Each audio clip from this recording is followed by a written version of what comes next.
Salut à tous, on va parler 22 long rifle. Alors on va pas faire présentation de ce calibre qui est sans doute le plus populaire au monde et qu'on ne présente plus. On va seulement faire quelques essais dans le cadre qui nous intéresse aujourd'hui, qui est celui de la défense personnelle et de la défense au domicile. Bon, je fais juste une petite parenthèse sur le sujet de la légitime défense qui est un sujet très important. Alors je me permets pas de vous donner de conseils, je vous montre simplement les résultats de mes petites expériences, mais je vous invite néanmoins à vous renseigner sur ce que vous avez le droit et pas le droit de faire chez vous légalement avant d'envisager de vous défendre avec une arme. Alors ceci étant dit, on va rappeler brièvement les avantages de la 22 long rifle. Alors d'abord son faible coût de 4 à 10 centimes par munition, sa disponibilité, on en trouve partout, le fait qu'on trouve beaucoup d'armes également dans ce calibre qui sont pas très chères et faciles à trouver, le fait que ça soit facile à tirer du fait de son manque de recul, c'est précis jusqu'à une centaine de mètres, c'est peu bruyant, c'est peu encombrant, on peut facilement se balader avec 1000 munitions dans le sac à dos. Mais ce qui nous intéresse aujourd'hui, c'est plutôt les inconvénients de ce calibre et surtout son inconvénient majeur qui est son manque de puissance. Alors est-ce que ça suffit pour se défendre? Est-ce que son manque de puissance peut être un avantage lorsqu'il s'agit de pas trop surpénétrer à travers les murs d'une maison? On va aller essayer tout ça. Alors pour ce faire, on va se servir de mon Ruger Wrangler, mon Ruger Wrangler qui est un revolver en 22 long rifle en simple action avec un canon de 11 et quelques centimètres, et ma Ruger 1022, la 10-22 donc, qui est une petite carabine en 22 long rifle avec un canon de 47 cm je crois, semi-auto et avec un chargeur de 25 coups. Alors tout d'abord, la légende raconte que la 22 long rifle est le calibre qui a tué le plus de monde dans l'histoire des USA. Je veux bien le croire étant donné qu'elle a près de 140 ans d'existence et que c'est de loin le calibre le plus populaire ici, même s'il n'y a pas de stats officielles sur le sujet. Par contre, on trouve des études intéressantes et notamment une qui montre que les calibres d'armes de poing ont relativement peu d'importance puisque sur des centaines de fusillades enregistrées, à chaque fois, que ce soit en 22 long rifle, 32 ACP, 9 mm, 357 Magnum, 44 Magnum, 45 ACP, il faut 2 coups en moyenne pour mettre l'agresseur hors d'état de nuire. Alors les chiffres, ça va de 1,2, 1,3, 1,5, 1,8 coups, mais évidemment on ne tire pas un coup et demi avec un pistolet, donc on arrondit aux chiffres supérieurs. Et selon les données collectées dans ces fusillades, on a trouvé que l'agresseur avait été arrêté du premier coup à la première balle dans 31% des cas à la 22 long rifle contre 34% des cas au 9 mm Parabellum. Ce qui est quand même une différence assez faible quand on connaît la différence de performance balistique entre les deux calibres, donc d'un seul coup on prend la 22 long rifle un petit peu plus au sérieux. Bon, la conclusion de l'étude, c'est évidemment que les gros calibres sont quand même plus performants, mais c'est pas le jour et la nuit quoi. Et donc quand on sait que j'ai encore récemment des gens qui m'ont dit que la 22 long rifle était un jouet, même s'ils se portent jamais volontaires pour la tester sur eux-mêmes, c'est quand même un petit peu plus sérieux que des billes en plastique. Bon, sur ce, direction le désert.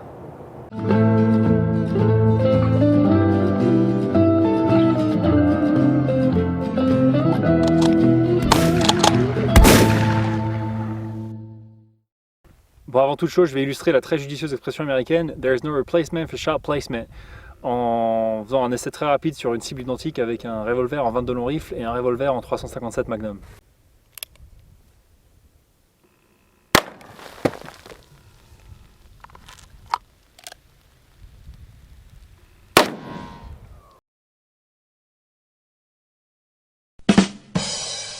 Au passage, petit spoiler, mais la Stinger fait de beaux dégâts, même dans le revolver.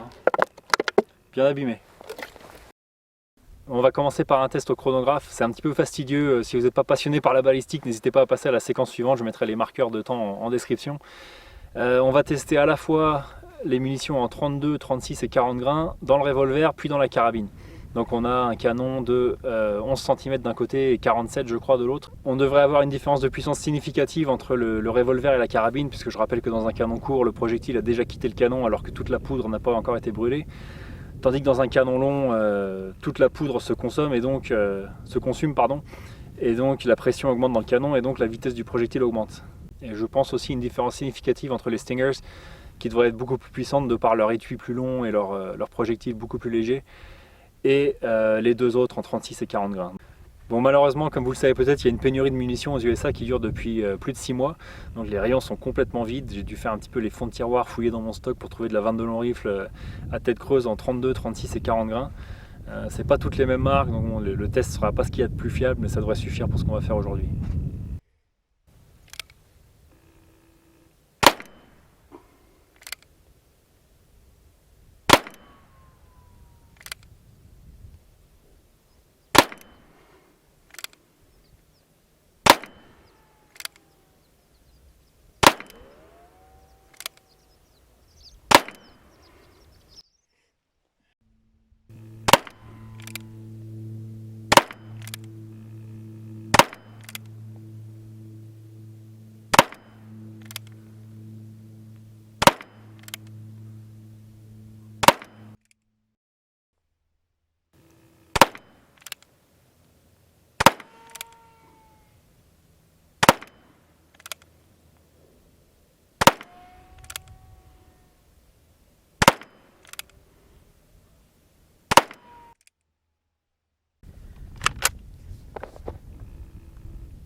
Bon, sans surprise, les Stingers sont beaucoup plus puissantes. On a 30 à 40% d'énergie en plus par rapport aux deux autres, si mes calculs sont bons.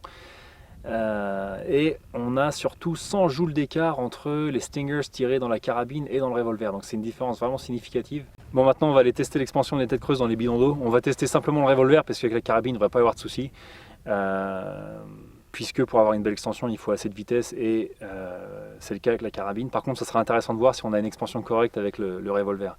Je pense qu'en 30 degrés il ne devrait pas avoir de problème, mais en 36 et 40 ça reste à voir, donc on va aller tester ça.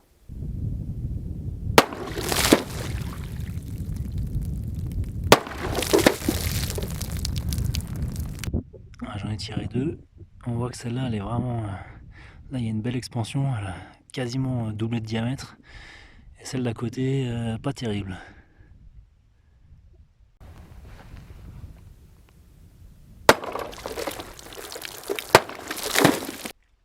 Bon là encore une fois on a une expansion très correcte. Par contre j'en ai retrouvé qu'une seule, donc si j'ai pas retrouvé l'autre, c'est parce qu'elle a trop pénétré, je l'ai vu qu'elle était ressortie de l'autre côté. Donc c'est sûrement qu'elle a pas beaucoup, elle s'est pas beaucoup champignonnée quoi. Elle a pas suffisamment ralenti. Mais celle-là pas mal.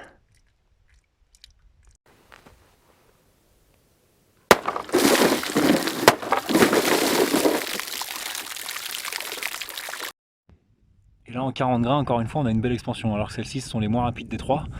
La bonne nouvelle du jour donc c'est qu'on a eu une belle expansion avec les trois types de munitions. Et je sais pas si ça s'est vu à l'écran, mais les 40 grains, bien qu'elles soient plus lentes que les 36 grains, ont l'air d'avoir provoqué beaucoup plus de dégâts dans les bouteilles. Donc voilà, c'est intéressant.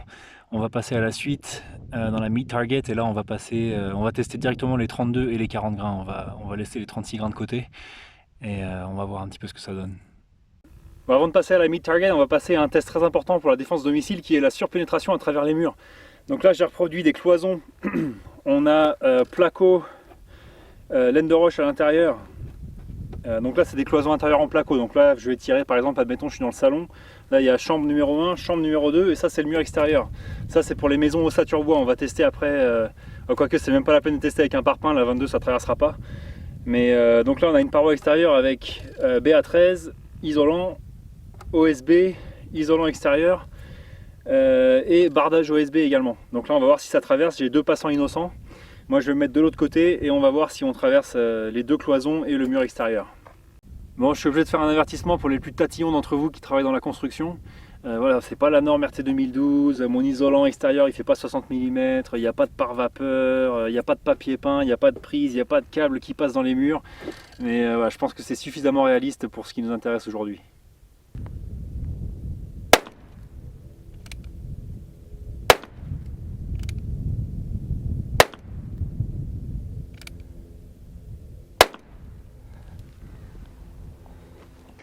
On va voir jusqu'où ça a pénétré. J'ai essayé de ne pas mettre les 4 tirs au même endroit. Voilà notre BA13. On voit qu'ici les munitions elles arrivent déjà de travers, elles sont déjà en train de tournoyer. Pareil ici. Et jusqu'où est-ce qu'on est allé? Et voilà, on est dans l'isolant de la troisième paroi. Donc j'ai retrouvé 2 balles dans l'isolant de la troisième paroi. Je crois qu'il y en a 2 qui sont allés se planter dans l'OSB derrière.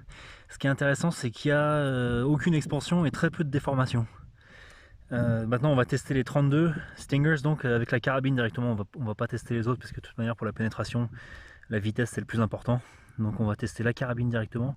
Et après je vais tester juste cette paroi seule.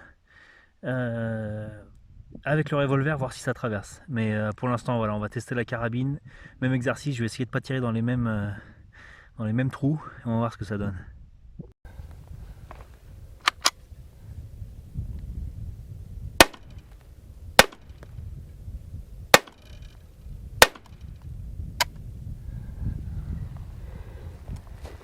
Bon, ça va pas traverser, donc encore une fois je vais essayer directement cette paroi là sans les deux autres, on va voir ce que ça donne. On va y arriver quand même.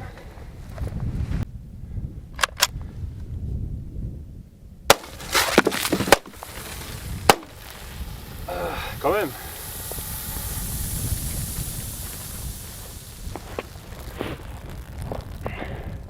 Comme on a traversé facilement la paroi à la carabine, je vais tester une seule paroi avec le revolver pour avoir la conscience tranquille. Voilà, c'est sans appel. Bon, la conclusion de l'exercice, c'est que même la 22 long rifle, même avec le revolver, même en 40 grains en tête creuse, ça traverse quoi. Bon, les cloisons intérieures, c'est pas une surprise. La cloison extérieure, si c'est la seule cloison entre vous et les passants innocents, c'est pas bon. Donc voilà, encore une chose à prendre en considération. Bon, on va passer à la meat target. Je rappelle, pork steak pour les pectoraux, côte de porc pour les côtes, poumon en pastèque et de la côte de porc, pardon, à l'arrière. Donc on va voir ce que ça donne avec les stingers et les 40 grains. On commence avec le revolver. Bon, on va essayer d'assembler ça proprement, dans le respect des droits de l'homme et dans la tolérance. Là, je tombe sur des os.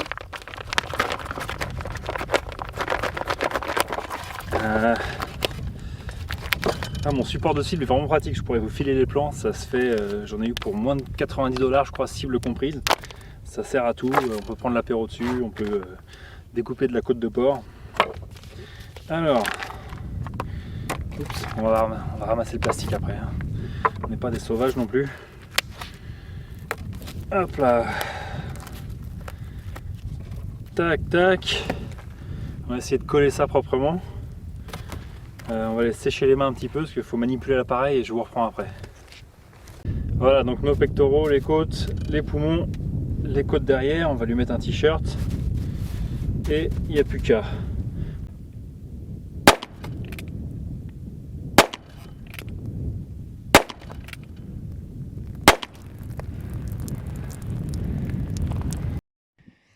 Là, on trouve le groupe de tir dans les pectoraux. Ça fait du beau dégât. Les côtes de porc, là où on a touché des os, on les a complètement brisées. L'entrée dans les poumons, la sortie des poumons, c'est vraiment bien amoché. Et on a traversé derrière la côte de porc. Je crois qu'il y en a qui ont été arrêtés, je vais essayer de les retrouver. Voilà, j'ai retrouvé celle-ci logée dans les côtes à l'arrière. Donc on a vraiment une belle expansion dessus. Et je pense que les autres ont été déviés de leur trajectoire, c'est pour ça qu'elles ont dû traverser facilement la pastèque par derrière, parce que j'ai vu des petits éclats derrière. Mais en tout cas, il y en a au moins une qui a traversé les côtes. Donc la 32 Stinger, même tirée depuis le revolver, ça traverse. Enfin, ça peut traverser. Mais en tout cas, ça fait vraiment de beaux dégâts, quoi. La pastèque est vraiment abîmée. Nos côtes à l'avant étaient vraiment abîmées, les pectoraux aussi.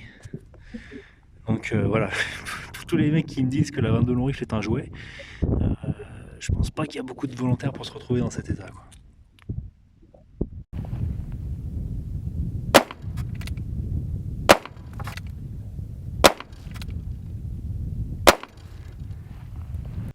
Alors là, on a des beaux petits trous dans les pectoraux.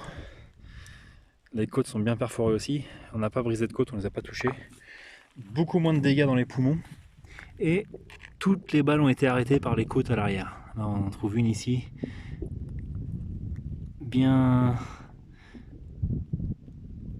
champignonnée. J'en ai retrouvé une autre là, pareil. Et voilà, donc là on n'a aucune surpénétration. On a des beaux dégâts à l'avant. On a quasiment pas de dégâts à l'arrière et on a peu de dégâts quand même dans les poumons. Enfin, on a quand même un beau petit trou d'entrée et des trous de sortie. Voilà à quoi ressemblent les trous de sortie.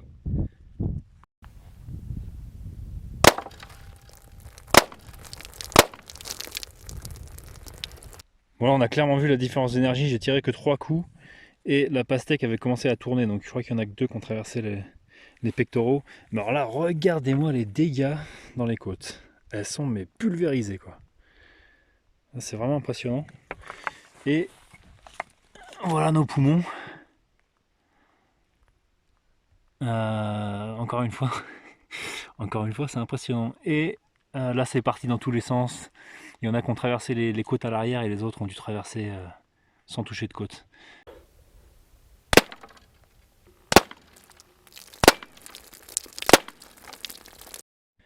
Alors, bon, les dégâts dans les pectoraux, c'est comme d'habitude. Les côtes, c'est peut-être un petit peu moins impressionnant qu'avec les stingers, mais ça se vaut, quoi. Les os sont complètement brisés, c'est complètement perforé.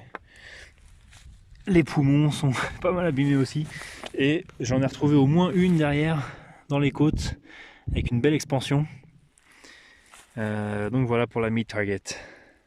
Bon alors pour conclure brièvement, même à l'arme de poing on a vu qu'on avait tout intérêt à utiliser des têtes creuses en 20 de long rifle. Avec un canon de moins de 10 cm c'est moins sûr, mais avec la plupart des pistolets courants ça devrait le faire. Alors pour la mid-target, les résultats sont vraiment impressionnants avec les Stingers. Je m'attendais pas à autant de dégâts avec un si petit projectile. Même au revolver, bon, au revolver les 40 grains sont un petit peu moins efficaces, mais on a quand même beaucoup moins de pénétration, donc c'est un choix. À la carabine, les deux fonctionnent très bien. Bon, pour ce qui est de la pénétration à travers les murs d'une maison, bon, ça reste une arme à feu, mais c'est quand même moindre par rapport à du 9 mm ou du 5,56. On a vu que la balle, une fois qu'elle a traversé la paroi extérieure, il lui restait quand même pas énormément d'énergie, donc ça reste quand même beaucoup moins dangereux que des calibres plus gros. Bon, j'espère que ça vous aidera à faire votre choix de munitions. Est-ce que je choisirais de la 22 long rifle pour me défendre en priorité? Non. Est-ce que j'estime que c'est un choix viable? Oui, clairement. Sur ce, je vous remercie d'avoir regardé cette vidéo. N'hésitez pas à vous abonner et à la prochaine.